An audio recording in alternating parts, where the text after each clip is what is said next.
ഈ ഉരുളൻകിഴങ്ങ് ഒരു സംഭവം തന്നെയാണല്ലേ. എന്തൊക്കെ വെറൈറ്റീസ് ആണല്ലേ ഈ ഉരുളൻകിഴങ്ങ് വെച്ച് ഉണ്ടാക്കാൻ പറ്റുന്നത്. ഇന്ന് നമ്മൾ ഉണ്ടാക്കാൻ പോകുന്നത് ഉരുളൻകിഴങ്ങ് വെച്ചിട്ടുള്ളൊരു മസാലക്കറിയാണ് കേട്ടോ.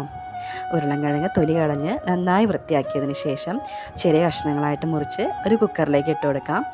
ആവശ്യത്തിന് വെള്ളവും ഉപ്പും മഞ്ഞൾപ്പൊടിയും ചേർത്ത് 2 വിസിൽ കേൾക്കുന്നത് വരെ നമുക്കൊന്ന് വേവിച്ചെടുക്കാം കേട്ടോ.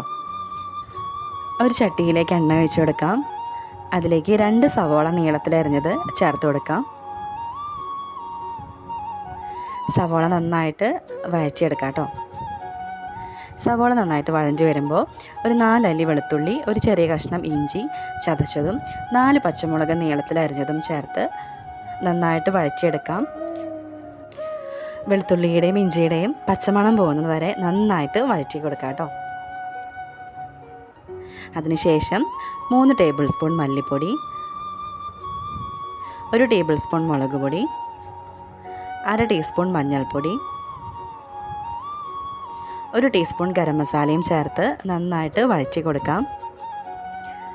മസാലകളൊക്കെ നന്നായിട്ട് മൂത്ത് കഴിയുമ്പോൾ 2 തക്കാളി നീളത്തിലരിഞ്ഞതും ചേർത്ത് കൊടുക്കാം കേട്ടോ.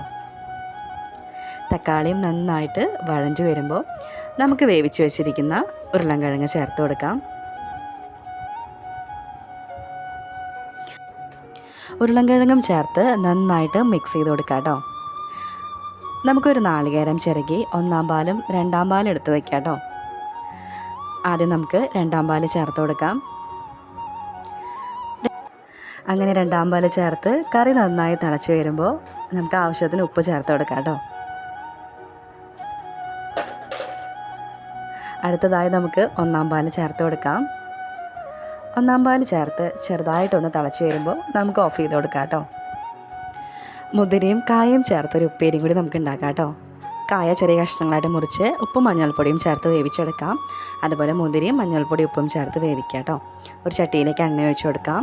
അതിലേക്ക് ഒരു സവോള അരിഞ്ഞതും വെളുത്തുള്ളി ചതച്ചതും ചേർത്ത് കൊടുക്കാം. അതിലേക്ക് മുളക് പൊടിയും മഞ്ഞൾപ്പൊടിയും ചേർത്ത് മൂപ്പിച്ചെടുക്കാം കേട്ടോ. വേവിച്ച് വെച്ചിരിക്കുന്ന മുതിര ചേർത്ത് ഇളക്കി കൊടുക്കാം.